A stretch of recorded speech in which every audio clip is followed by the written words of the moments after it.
Everyone in the back.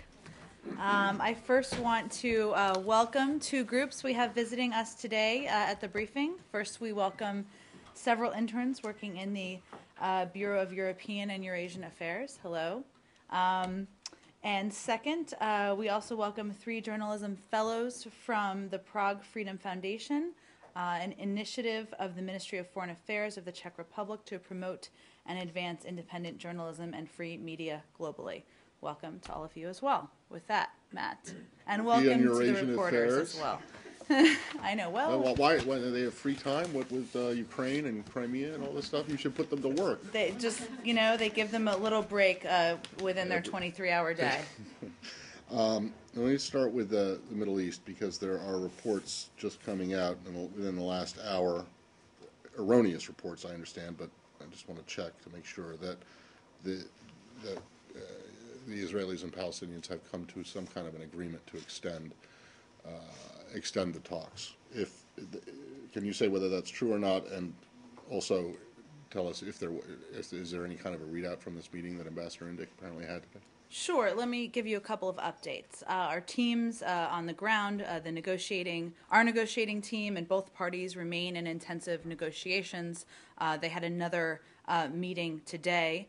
The gaps are narrowing, but any speculation about an agreement are premature at this time. A couple of other just quick updates on this particular topic. Ambassador Indyk will be returning to Washington in the coming days for consultations. He plans to return to the region again next week. As all of you know, there are a range of holidays, whether it's Passover or upcoming Easter, so this is a natural time for him to return. And those are the updates I have. Can I just ask you what you mean by speculation would be premature? Can you just say that the reports are wrong? Sure, the reports are inaccurate. So speculation that's been out there in reports that there is a deal is inaccurate. So, but that is what you're trying to do, right? Of course it is. And our teams remain in intensive negotiation, and the gaps are narrowing. That's the goal, but you're not there yet. Correct. Right? That's right. Thank you. That's right. Just a quick...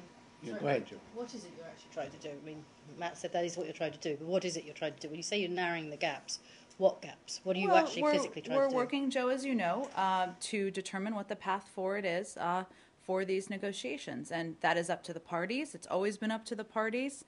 It remains up to the parties to make that determination. There are issues that were, of course, raised last week, and we want to determine what the path forward is. So do these include the prisoners, the prisoner issue? There are a range of issues that are being discussed. Certainly that's one of them. There are other topics I'm not going to go into greater detail on. And is the release of Jonathan Pollard among those other topics? There are a range of topics. I'm not going to detail it further.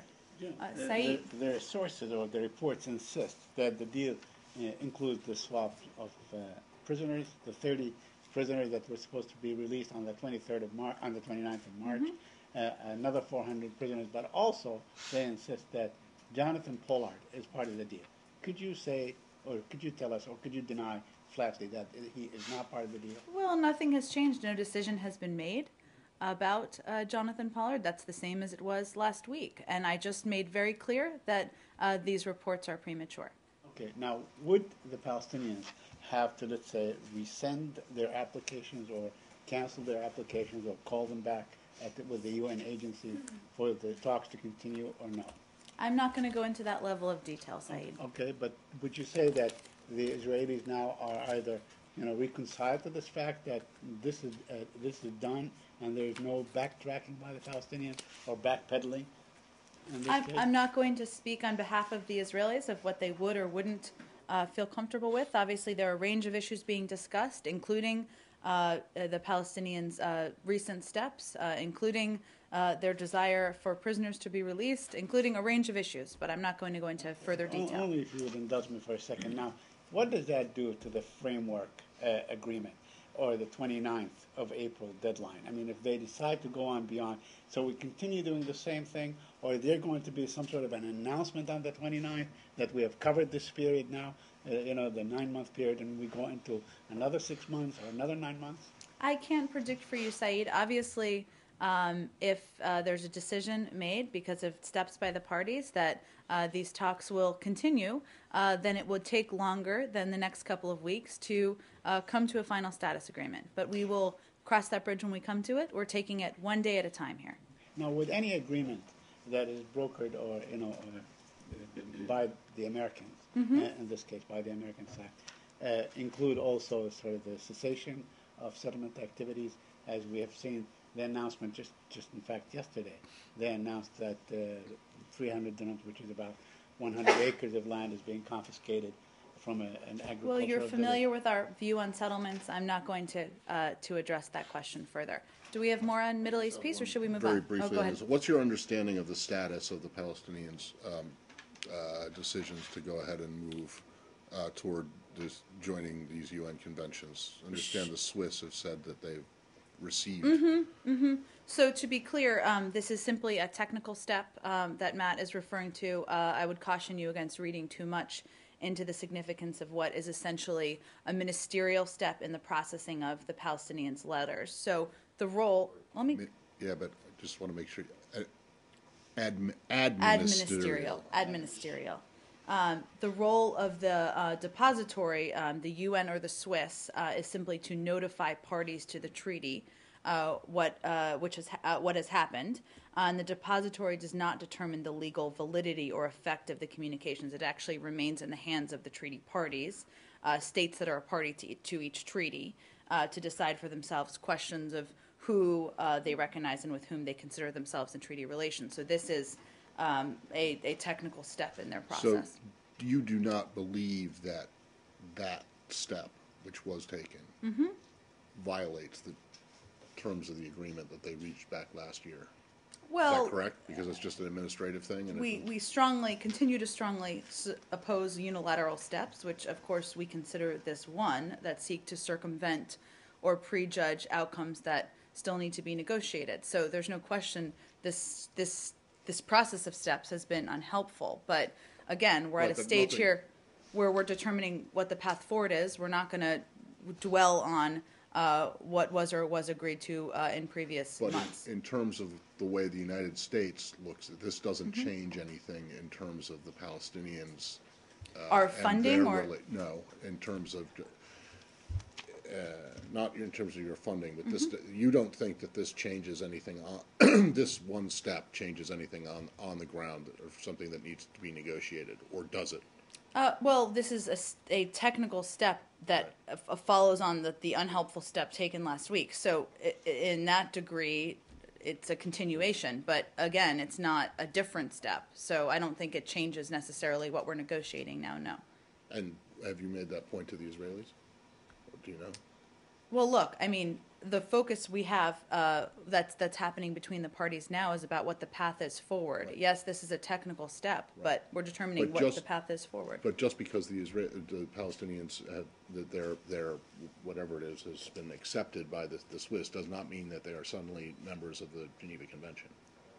That's right. That's right. It's a technical step. It's still, again, unilateral steps are still unhelpful, and we've made that clear to both parties. Go ahead. Jen, just to clarify, when you say that gaps are narrowing, are we now at the point where we're just talking about the length of time for an extension, or are we still on the substance of the ins and outs of negotiation? I'm not going to get into that level of detail, but it's fair to say that there need to be more negotiations. Those will continue, and Ambassador Indyk will be returning to the region next week for that. One thing on that, I mean, the Secretary said the other day in his congressional testimony that the bitter irony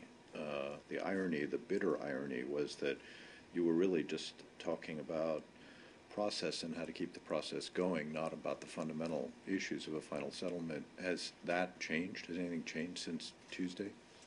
No, but again, without going into too much detail, there are also discussion of conditions that would create the best environment for a peace process, and that's part of the discussions as well. Got it. But the fundamental point, which hasn't changed then since his testimony, is what you're really just trying to do is keep the talks going now, rather than actually working on.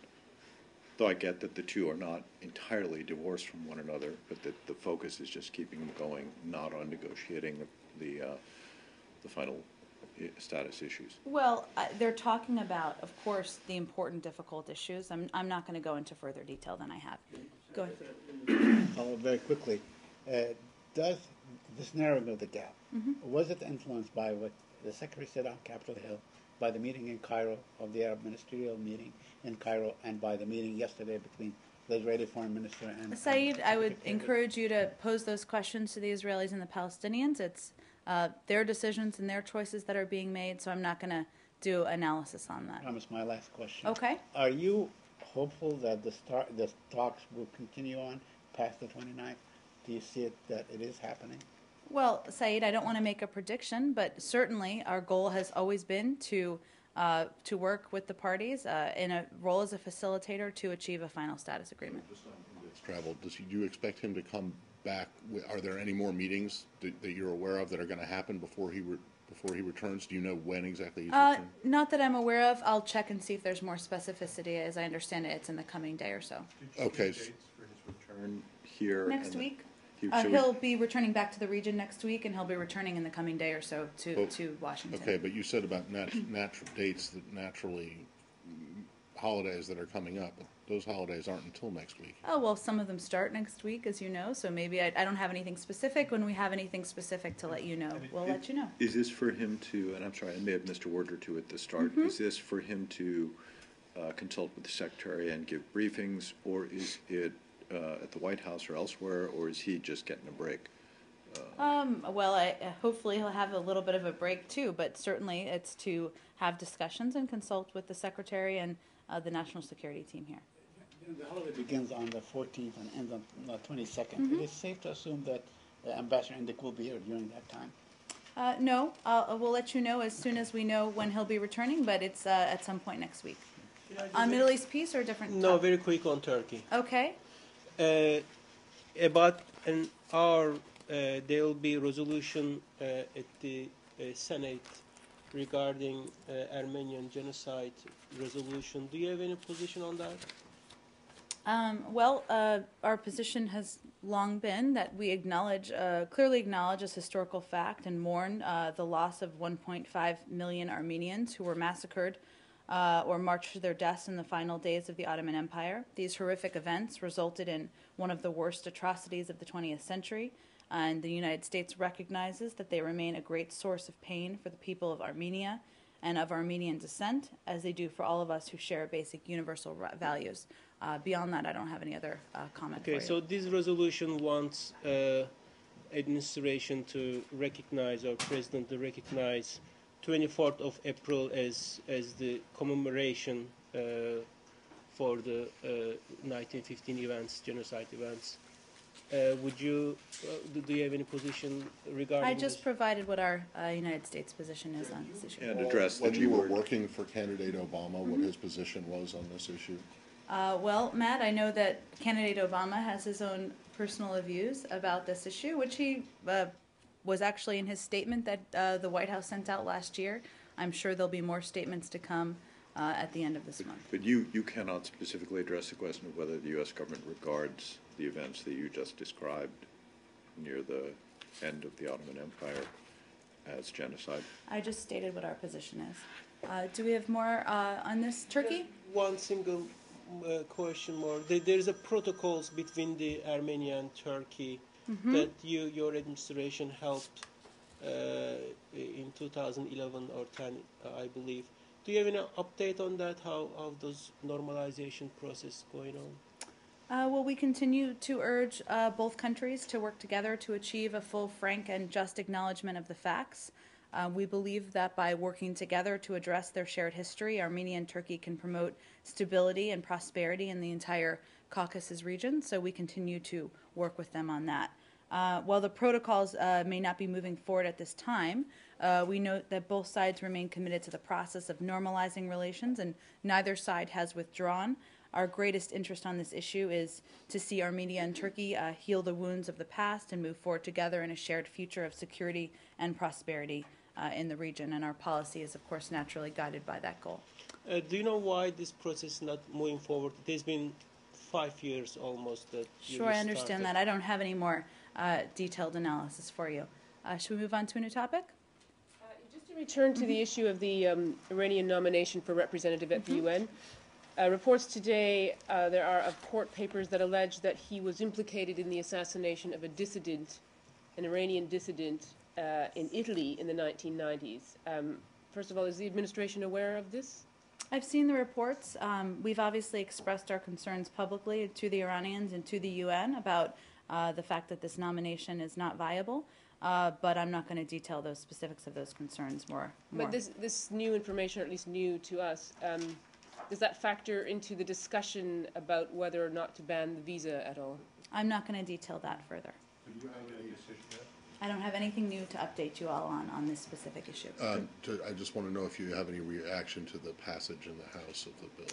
Well, we certainly share the concerns expressed by members of Congress, and we've expressed those to the Iranians, but I don't have anything particular on the and then congressional vote. I just wonder if you can say, is it the case that by saying that his nomination is not viable, and saying that publicly, not just you, but the White House and others as well, is that what you would like to do, what we would like to see is for the Iranians to withdraw his nomination? Is that a fair assessment of the position that Well, that would certainly be one option, but I'm not going to detail But is it that further. not the preferred option would that not be a preferable option than having to deny a visa or having to approve the visa?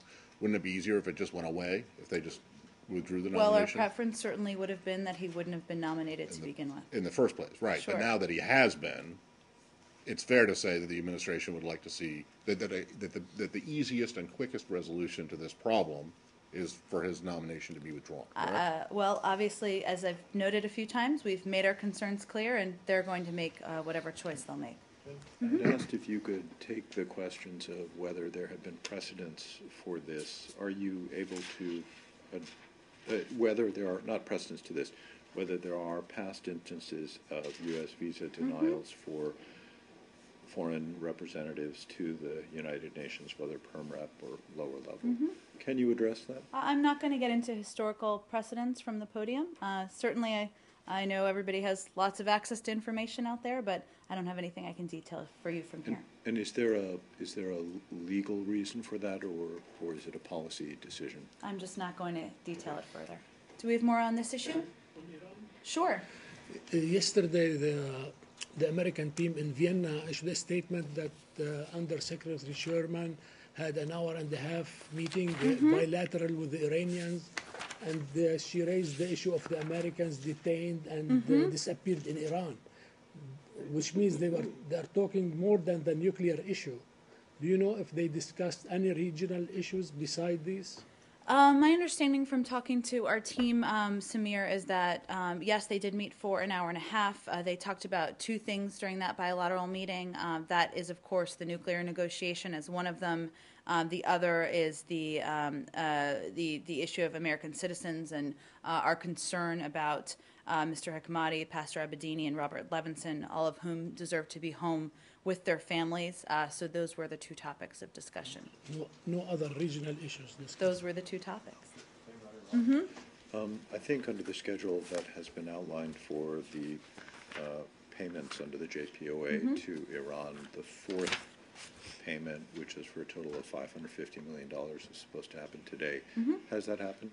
So as you noted, we at the beginning of this process, we made a schedule of installments public. This one was worth the equivalent of $550 million, as you noted. This is actually the process and the step that happens here is that OFAC would, of course, notify banks of this step at each time it comes due. I would point you to them to confirm whether that's happened or not. So you can't, but OFAC can let us know that Sure, the payment OFAC has would gone be. through? Or that, They would let you know if the banks have been notified. I don't think they can confirm whether a payment has gone through, but they can let you know if the banks have been notified, which would be the step they take. that they could make such a payment. But I thought Marie had confirmed from the podium or I thought either you or Marie had confirmed from the podium that such payments have gone through. I can look back. Obviously, if it's happened in the past, maybe that's a different circumstance. Obviously, since this is a due date today, I would point you to OFAC, and they can let you know if the step on our end has been taken. Okay, thank you. Sure. Iran, or any more on Iran? Yeah. Okay, go ahead. I referred to Foreign Minister Zarif yesterday. 50 to 60% already been agreed upon with respect to the agreement. But yesterday on the background senior official said nothing is agreed until everything is agreed.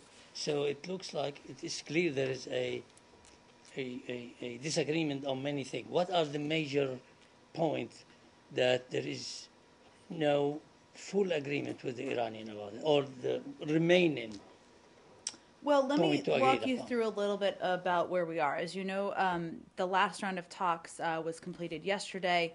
Our team continued our substantive discussions about all of the issues that will be have to be part of a comprehensive agreement. These sessions have been in depth, and the conversations have given us important additional insights into the biggest and most challenging gaps that will be required to address. We'll all be required to address as we move forward. At this point, as you know, we don't know if we'll be successful in bridging these gaps, and I think that was the point that was being made. We're certainly committed, as are all the parties, to doing so. And certainly from the beginning, the Undersecretary Sherman and others who have been leading these negotiations have made clear that there are two principles that are important. One is that nothing is agreed until everything is agreed, and the other is that nothing is agreed until everyone agrees to it, because the unity between the P5+1 on these issues is hugely important. The next step in this process is to begin actually drafting text, which we have said would happen after this next round. I would caution anyone from thinking that a final agreement is imminent or that it will be easy. That's just the next step in this. And the P5+1 will meet back in Vienna at the political director level again on May 13th. As has been the case consistently throughout. Our experts will also be working in the interim together to address some of the technical issues. Nothing is agreed until everything is agreed, and nothing is agreed until everyone agrees to it? Well, not to... Or is there a distinction? I actually, how I view that, Matt, is that nothing is agreed till everything agrees to refer to the content. Nothing is agreed till everyone agrees to it means the partners. So that's, I think, what is the meaning, not to put too fine of a point on it, of the saying. Okay. May 13th, that's with the Iranians, correct? Mm-hmm. It's the Yeah, next right, round of right, negotiations. good, Yeah. yeah. Move on. Sure. I just want to, logistically, on Ukraine. Who is going to, whenever this meeting is set for next week, and I have a suggested name for the group, by the way. Oh, let's hear it. Yeah. You don't like quad or quartets? No, I think the Okay. tetrad would be good. Okay. Okay. That doesn't flow off the tongue. Tetrad. Okay, we'll come back tomorrow and see if you have a better option. No, I think you're rejecting it out of hand. I'm going to try and get it to catch on. Anyway, is there anything to announce on that? And even if you're not in a position to say if there is, who is like in charge of this thing? Who would the announcement come from, if not from you? On the meeting? Certainly, when we're prepared to announce, we would announce in conjunction with the other participants. But we're still in discussions with the Ukrainians, with the EU, with the Russians, and so I don't have anything to announce for all of you today. We're still, of course, planning on next week. What's the hold up? I just know this has been in the works for a while now. Why is it so difficult to decide between a couple of European capitals and a couple of very close dates? Because you're coordinating a lot of parties. I think everybody's working towards making a determination on the final details, and as soon as we do, we'll make it available. New topic? Okay. Ukraine. Ukraine. Okay, go ahead. And G20 meeting has already started, and in my understanding, at the same time, G7 meeting is also be held, and the G7 meeting. G7. The one that will be in June. Here, no. Today or tomorrow here in Washington D.C. Okay. And probably they are going to discuss IMF support or economical support to Ukraine, but. Do they also talk about the political issues, such kind of the sanction, fresh sanction, or something like this? I'm not sure which meeting you're referring to, but broadly speaking, we've been discussing with our G7 partners and any partners in the international community a range of issues, including economic support for Ukraine, support for the IMF-backed package, individual packages that our countries may be supporting, as well as taking complementary steps, including sanctions. So I would expect that during any meeting where Ukraine is discussed with our international partners, these issues would be discussed. At the same time, the U.S. and Russia, bilateral meeting is also that it's going to take place today or tomorrow. I'm not sure what you're referring to. Ministry of Finance, Is it a meeting with the Department of Treasury? Is it those officials? Exactly. Yes. Oh, okay. I would point you to them on details for that. I don't have any specifics on the content of their meetings. Jen, can I just ask you on the economic support, where exactly we are? This is a long catch-up after being on the road last week. The $1 billion loan guarantee that was approved as has that actually been put forward? Has a button been pressed somewhere and you are now standing guarantor? Well, and also bits of money that I believe Assistant Secretary Newland was talking about in a testimony about in the FY13 and FY14. Has that actually been spent, or is it still pending? It's all a good question.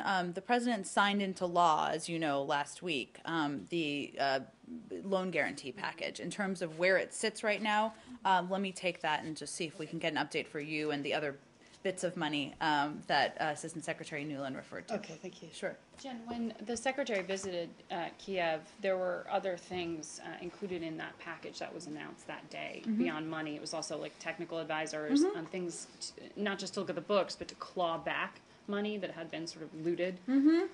Any update on where we are with that? Why don't I check in the same round of questioning? Obviously, there are a lot of channels happening at the same time, including consultations on those issues, consultations on issues like natural gas and access to energy resources. We've been working closely with them, with the Ukrainians in recent days on that specifically. So I know there's a lot of activities taking place. Let me just see if we can get an update for you.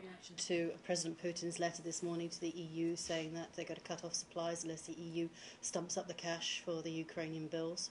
Well, we've certainly seen that. Just to catch you all up, which you may already be aware of, on a couple of actual steps they've taken. Also, on April 1st, Russia raised the price of natural gas for Ukraine by more than 40%. Now they've raised the price. They also then, after that, raised the price again. And then we saw, of course, the letter you referred to this morning. And Russia reneged on an agreement it signed with Ukraine that offered reduced gas prices in exchange for a 25-year lease of Black Sea Fleet facilities. We condemn Russia's efforts to use energy as a tool of coercion against Ukraine. Ukraine is now paying $485, a price clearly not set by market forces and well above the average price paid by EU members. As I just touched on, the United States is taking immediate steps to assist Ukraine, including the provision of emergency finance and technical assistance in the areas of energy security, energy efficiency, and energy sector reform. In addition, we're working with Ukraine and our allies on its western borders to encourage them to prepare to reverse natural gas flows in the pipeline so that Ukraine can access additional gas supplies if needed. And what that means is, there are flows of natural gas, I should say, that go through from Western Europe through Ukraine to Russia, and the other way, from Russia through Ukraine to Western Europe, and we want some of that natural gas to be available to go back into Ukraine. It was a warmer winter. They have some excesses that makes that possible, so we're working on that as well. So who controls the pipeline then? Do the Ukrainians control it? Depends on the pipeline, and we're working with a range of partners in the region to see what's possible. Two things briefly, Jen. Why can't the gas that the Russians are selling is Russia's to sell, is it not? Why can't they charge whatever price they want for it? Well, Matt, they're also they had an agreement that I referenced about what they would provide in response to the 25-year lease. But clearly that agreement was abrogated when the Russians just moved in and took over Crimea and have no longer any that need may be to the lease case. the base, It doesn't correct? mean we don't still have strong views about the steps they've taken, which clearly we do, and we're taking steps to help Ukraine. Fair enough, so you think that you think that you should be able to tell the Russians what price to charge for the gas that it sells to Ukraine? I don't think I said that, but again, I think they've had a long agreement. They've obviously it's relevant to point out that they are selling the gas at far above the market rate, and obviously we're taking steps to work with our partners in the region to help Ukraine during this time. But you think that it's some kind of violation of something other than just not being a nice seller? Why can't they charge whatever they want?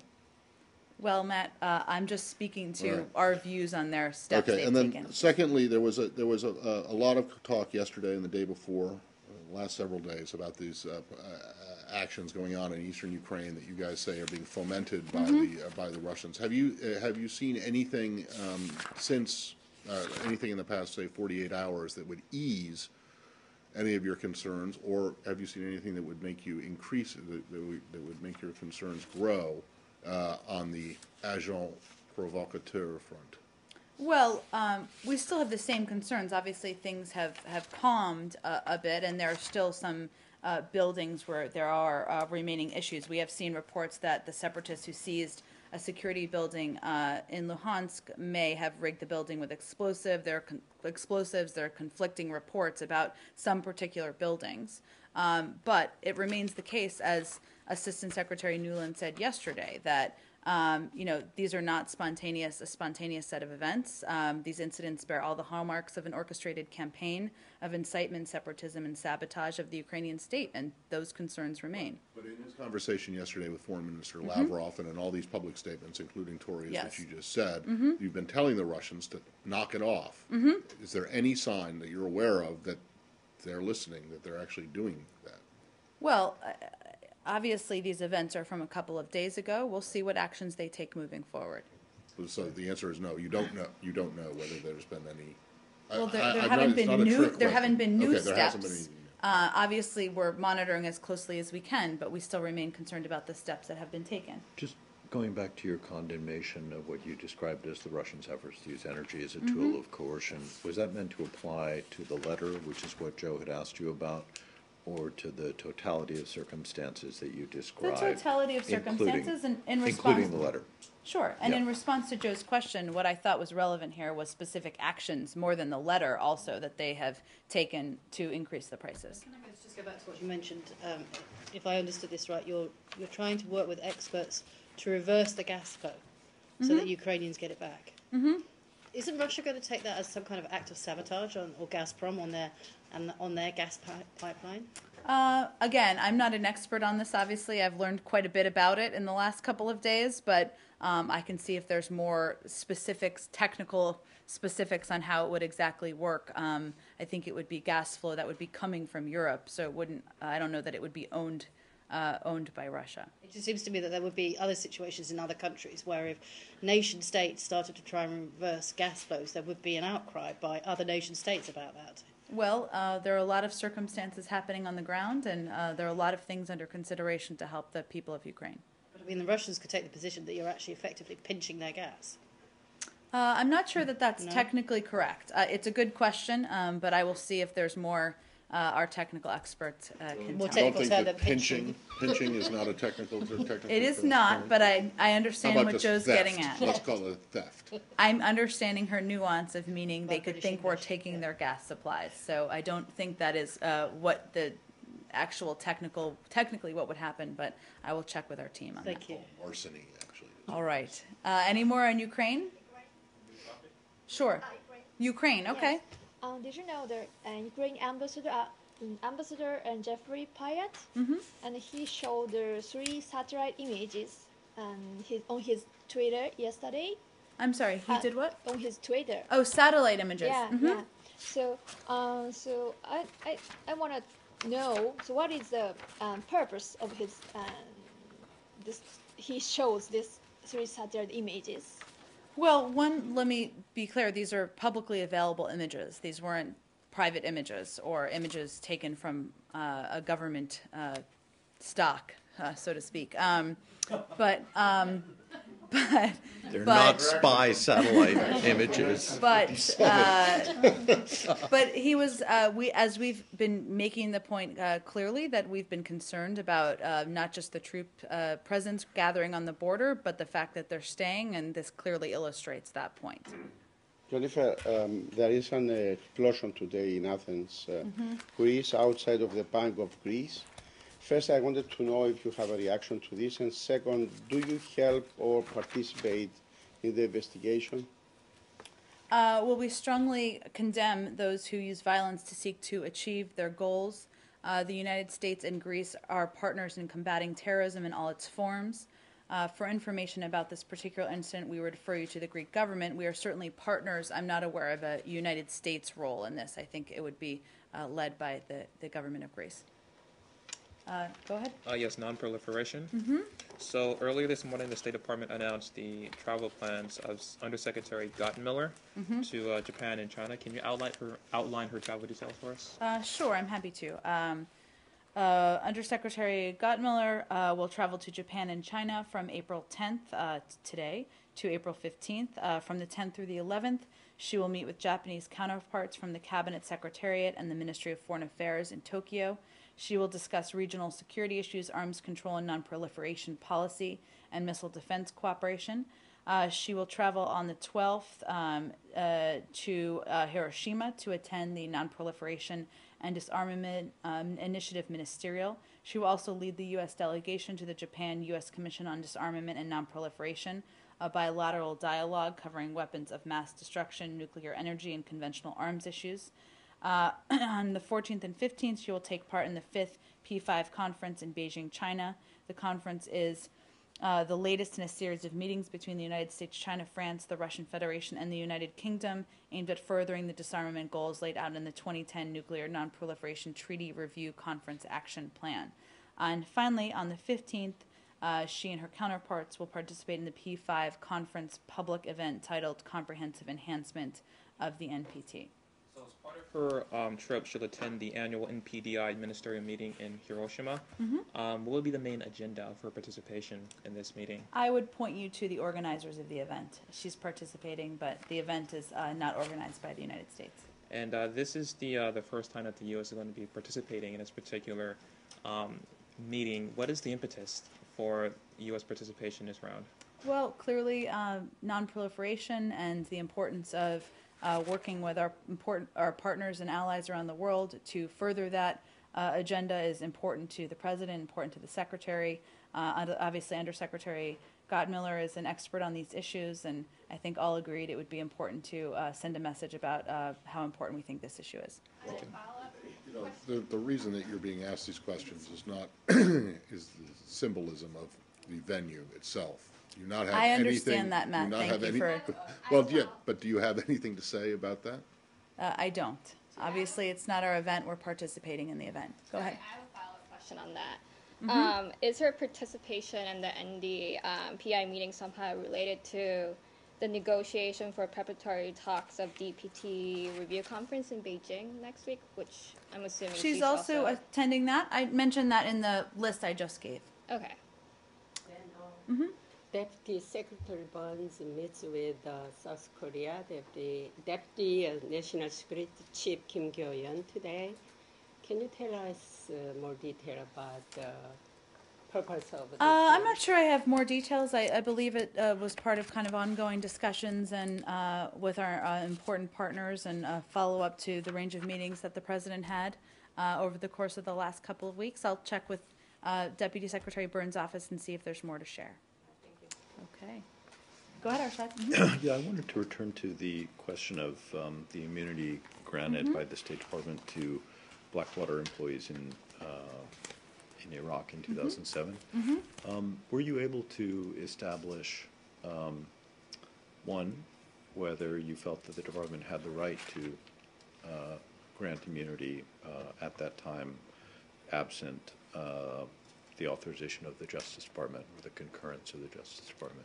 Well, I'm not going to comment on what people in 2007 thought about a right to grant immunity in Iraq. I will say, to kind of expand a little bit on one of your questions yesterday about what we specifically did to address, we have worked to address immunity concerns that arose soon after Nisour Square, including by creating, in conjunction with DOJ, new warning forms for voluntary interviews and compelled interviews, and emphasizing procedures to follow when using the forms through improved training and notices to overseas posts. So certainly that was part of, among other issues, that we worked to address in conjunction with the Department of Justice.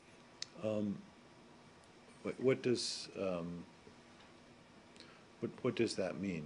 Does that mean, what do the forms actually do? Do they warn people that anything they say can and will be used against him? Do the forms say to the DS or other investigators, you have no authority to grant immunity without checking with the Justice Department. I mean, it still doesn't, to me, address. Sure, I'm not sure if these forms are publicly available forms. If they are, I will talk to our team and see if we can make one available, and perhaps we can get you a briefing with them on the specifics. And why are you not able to address that question of... About 2007? Yeah, I mean, it's not like you haven't had enough time to think about it or figure out what happened. So why not address, or get somebody who worked on this to address that?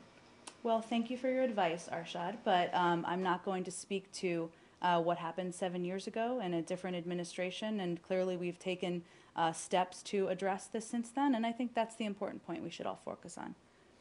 Thanks, everyone. Oh, go ahead. Sorry, but it'll be brief, I'm sure. Just to follow up to my questions yesterday on that whole Cuba Twitter thing.